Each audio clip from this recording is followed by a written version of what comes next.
और जो पुण्यात्मा मेरे जैसे थे, जो हनुमान जी और रामकृष्ण हर के गुण गाते फिरा करते, वह तो वैसे सौभाग्यशाली है, क्योंकि वहाँ तो कोई स्थिर ज्ञान था ही को नहीं। हमारे को ये ज्ञान समझ में आया, तुरंत समझ में आ गया, तुरंत ग्रहण कर लिया। यदि हमारे बीच में कोई संत और घुस रहा होता, वो हमने ठिकाना लगन नहीं दो, क्योंकि हम उसके पास पूछने जाते, अब जी वहाँ से सुना है, वो चतुर व्यक्ति अपनी अपनी पोल खुलने के डरते हैं हमें और भ्रमित कर देता और उस संत से दूर कर देता। दूसरे नंबर पर सौभाग्यशाली वो हैं जो किसी संत के नहीं फंसे थे। तो पुण्यात्मा परमात्मा यही बताना चाहते हैं कि जीवा दत्ता, मैं पहले भी आ जाता और पहले आते ही तुम्हारी ये शर्त भी पूरी हो जाती, लेकिन तुम्हारा पेटा नहीं भरा हो, तुम्हें विश्वास नहीं होता कि ये संत हो सकता है, क्योंकि तुम्हारा दृष्टिकोण संत की परिभाषा कुछ और बना रखी थी। गले में माला हो, बड़ी बड़ी दाढ़ी हो, आंख मीच कर बैठा हो, बोलता ना हो, धूने बतपता हो, या मूंड मुंडा रखा हो, कति है कपड़े ना पहनता हो, कति एक वस्त्र में एक लंगोट में रहता हो, तुम ऐसे डरे ढोने वालों को संत मान रहे थे। ये दोनों भाई सुने है कहाँ जी, ऐसे ऐसे बिल्कुल सही कह रहे हो। और भाई दूसरी बात यह है, तुम कह रहे हो कि पृथ्वी पर जो संत नहीं होगा, कोई संत नहीं, यदि पृथ्वी पर संत ना हो तो इसमें आग लग जा। ये तो परम संत की शक्ति से संतुलन बना रहता है बेटा। तो इस प्रकार परमात्मा ने उनका भ्रम निवारण किया और फिर ये तत्व ज्ञान सृष्टि रचना सुनाई। ओहो, अब दोनों भाइयों ने, क्योंकि ब्राह्मण दोनों भाइयों ने उपदेश ले लिया और साथ में बच्चों ने भी ले लिया। अब वो दोनों भाई जगह जगह गांव में, गवांड में, रिश्तेदारी में ये एक सत्व ज्ञान की चर्चा करें और उनसे प्रश्न करें कि बताओ ब्रह्मा विष्णु महेश के माता पिता कौन है। वो कहें झूठ बोलते हो, तुम बकवाद करते हो, तुम देवताओं को हे बताते हो, तो सारे ब्राह्मण लोग उससे विपरीत हो गए। जब उनको पता चला कि इन्होंने काशी वाले एक धानक से नाम ले लिया, एक काशी में रहने वाले जुलाहे को गुरु बना लिया, तो ब्राह्मण समाज ने उसको जाति से घेर दिया, दोनों को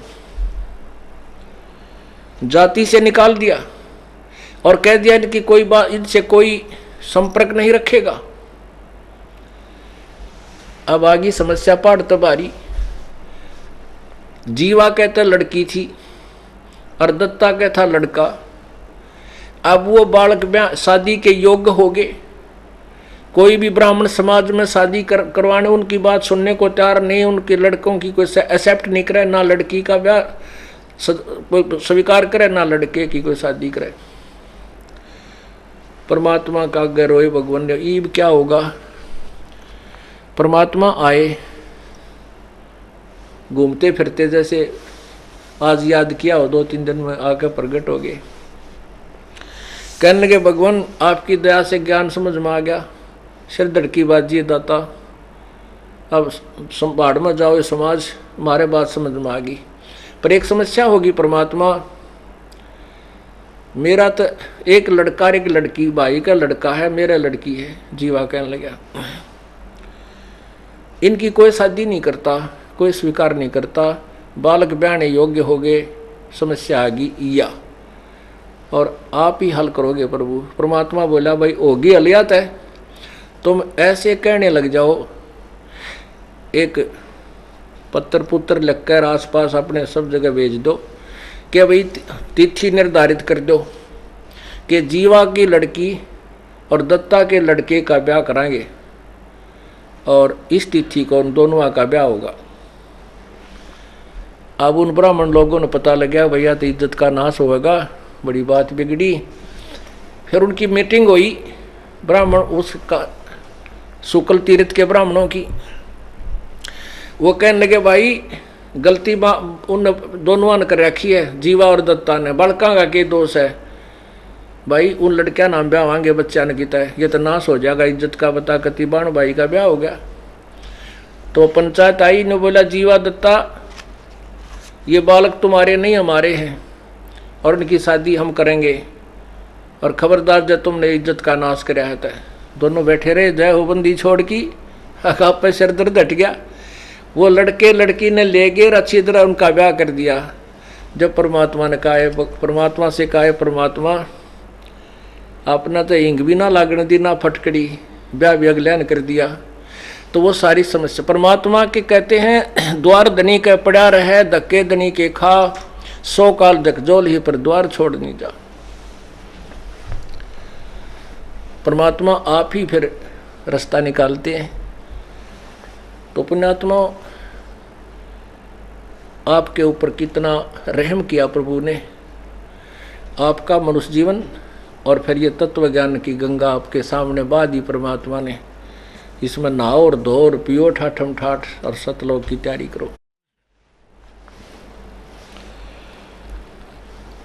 परमात्मा क्या बताते थे?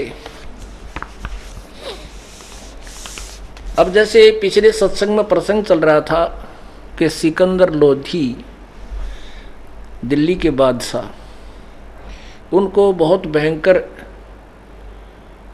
रोग हो गया था, क्योंकि सिकंदर लोधी वो खूंखार बादशाह था कि बहुत हिंदुओं को मुसलमान बनाने पर लगा हुआ था। यदि परमात्मा उनको झटका नहीं देते तो शायद ही हिंदू नाम का कोई व्यक्ति बचता, सभी मुसलमान बन जाते, कुछ डरते बन जाते, कुछ लालच में बन जाते। परमात्मा ने जैसा भी उस सिकंदर लोधी ने कुकर्म किए थे, सताई थी दुनिया को, जबरदस्ती मुसलमान बनाए थे, उसके दोष के आधार से, अत्याचार के कारण उसके ऊपर इतना भयंकर रोग हो गया कि किसी से भी उसका कोई इलाज नहीं हुआ। ना उनके धार्मिक जो गुरुओं से हुआ, ना मुल्ला, ना काजी, ना पीरों से, और न ही किसी हिंदू वैद्य से या किसी गुरु पीर से या किसी संत ऋषि से सिकंदर लोधी का कोई राहत नहीं मिली। वो सभी यही कह देते थे, बाद में जब सारे जंतर मंत्र बता के उससे कोई लाभ नहीं हुआ, ये कह देते थे कि ये तेरे प्रारब्ध का रोग है, तेरे भाग में लिखा है, ये तो तुझे भोगना पड़ेगा सिकंदर जी, इसको कोई पृथ्वी पर कोई भी भगवान इसको समाप्त नहीं कर सकता। और वो उनको, क्योंकि उनके पास ज्ञान तो था ही नहीं, समाधान होगा कहाँ से? मासा घटे न तिल बधे, वेदना लिखे जो लेख, साचा सतगुरु मेट कर ऊपर मारे मेख। ठीक है, कबीर परमात्मा यानी पूर्ण ब्रह्म के अतिरिक्त कोई भी संत, कोई भी भगवान, ब्रह्मा विष्णु महेश, ब्रह्म पर ब्रह्म आदि, अब उनके मस्तिष्क भाग्य में लिखे हुए लेख में कोई परिवर्तन नहीं कर सकते, केवल पूर्ण परमात्मा ही परिवर्तन कर सकता है। अब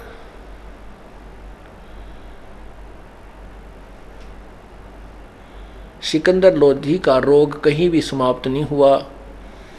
आपको पीछे सुनाया था कि कबीर परमात्मा के सप्रस मात्रतः सिर पे हाथ रखने मात्र से उसका रोग ऐसा हो गया, इतना स्वस्थ हो गए वो कि जैसे बीमारी थी ही नहीं।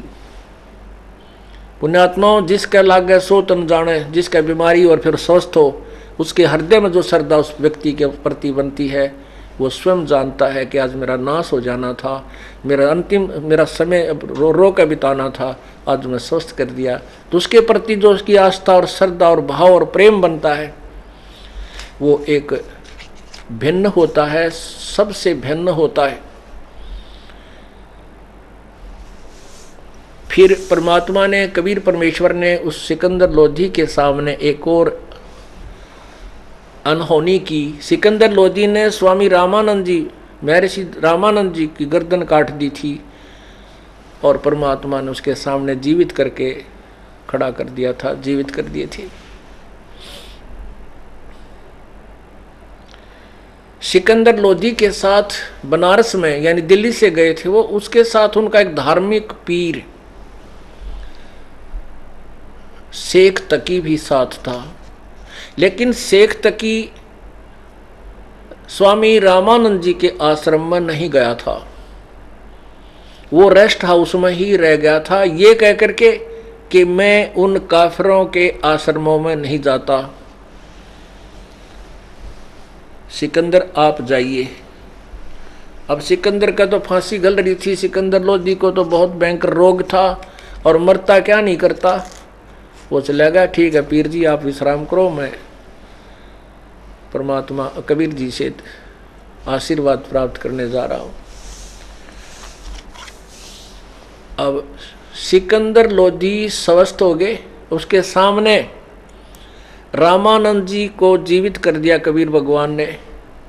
रामानंद जी के जब उन्होंने कत्ल किया, उनका गर्दन काटी सिकंदर लोधी ने रामानंद जी की, तो उनके शरीर से 2 धारा निकली थी, एक खून की एक दूध की। तब उन्होंने कबीर साहब से प्रार्थना की थी रामानंद जी ने कि हे, जब वो जीवित हो गए थे, कि हे प्रभु मेरे शरीर से ये दूध और लहू, ये रक्त कैसे निकला? तो दूध ही निकलना था चाहिए था, या रक्त दूध भी नहीं हो सकता, रक्त ही निकलना चाहिए था, ये दूध किस लिए निकला? तब परमात्मा ने कहा था कि एक अच्छे सुयोग्य शिष्य की भूमिका, एक दास की भूमिका भी परमात्मा स्वयं ही करके दिखाने हमें आए थे कि ऐसे अपने गुरु के सामने ऐसी भाषा का प्रयोग करना चाहिए। उन्होंने कहा कि हे स्वामी जी, हे गुरुदेव, आप तो अंतर्यामी हैं, जानी जान है, आप सब जानते हो, आप तो इस दास के मुख से कहलवाना चाहते हो। तब उन्होंने बताया था कि स्वामी जी अभी तक, पहले तो आप अन्य जाति वालों को हे समझते थे, ब्राह्मण वर्ग को ऊंच मानते थे, बाकी जाति वालों को आप न्यून मानते थे। वो तो आपने दया कर दी, इस दास को शरण में ले लिया, और रविदास जी और उस समय तक कई, जैसे पीपा जी राजपूत था राजा, वो भी शरण में आ गया था, ऐसे कई ले लिए थे। लेकिन परमात्मा, हे गुरुवर, अभी तक आप मुसलमानों को बुरा समझते हो, नीच समझते हो, हे समझते हो। हे प्रभु, हे स्वामी जी, ऊंच नीच कोई जाति या धर्म से, समुदाय से नहीं होता। ऊंच नीच इस विद है लोई, कर्म कुकर्म कावे दोई। ना तो सारे हिंदू अच्छे और ना सारे मुसलमान उच्च।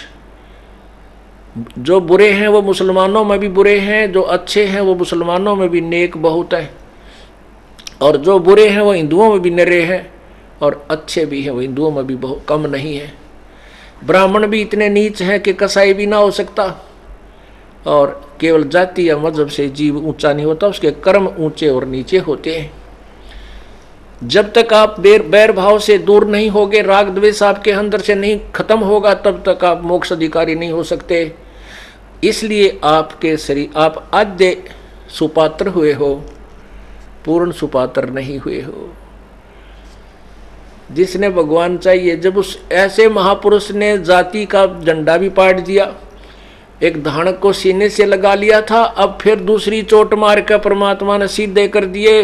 मुसलमानों को भी वो अपनी प्यारी आत्मा समझने लगा, और सिकंदर लोधी को सीने से लगा कर कहा, बेटा माफ कर दे मुझको, मेरे से बहुत भूल हुई थी। आज मेरा अंधेरा, हृदय का अंधेरा, इस मेरे भगवान ने, कबीर जी ने मेरा हटा दिया। आज के बाद ये दास किसी भी वर्ग के, किसी भी समुदाय के, किसी भी धर्म के व्यक्ति को बुरा नहीं जानेगा, हाँ कर्म आधार से ही उसको निर्णय लेगा। अब सिकंदर लोधी ने सोचा, भाई ये तो भगवान ने पड़ा है, क्योंकि 2 चमत्कार, एक का चोट में 2 चमत्कार दिखा दिए वहीं खड़े खड़े, और फिर भी को उसको भगवान को भगवान नहीं समझा तो फिर अंधा है, वो तो पामर प्राणी है, कृतघ्नी है। लेकिन सिकंदर लोधी, क्योंकि राजा जो बनता है वो बहुत अच्छी आत्मा होती है, भले ही वर्तमान में वो अपने स्वार्थवश बहुत पाप कर डालता है, लेकिन फिर भी आत्मा में उसके अंदर कुछ जगह ईश्वर की होती ही है, ये बट नेचुरल होता है। सिकंदर लोधी ने सोचा, सबसे ज्यादा झगड़ा हमारा हिंदू और मुसलमान का हो रहा है, और इस परमात्मा को मैं दिल्ली ले चलूं, वहाँ जाकर ये प्रवचन सुनाएंगे इतने प्यारे प्यारे, जैसे आज गदगद कर दिए इन्होंने। 1-1.5 घंटा भगवान ने इसी सब्जेक्ट पर प्रवचन किया कि हम एक जाति के हैं, हम एक भगवान, जीव हमारी जाति है, मानव धर्म हमारा, हिंदू मुस्लिम सिख ईसाई धर्म नहीं कोई नारा। तुम एक पिता के संतान हो, इस काल ने तुम्हें अलग अलग मजहबों में बांट कर आपस में दुश्मन बना दिया ताकि ये मुझे ना पहचान सकें। इस तरह मालिक ने बहुत गहराई की बातें की। सिकंदर लोधी ने सोचा इस महापुरुष को दिल्ली ले चलता हूँ और इसके सत्संग करवाऊँगा, इनके वचनों को सुनकर हिंदू और मुसलमानों का झगड़ा मिट जाएगा, सब आपस में प्यार तरह करेंगे।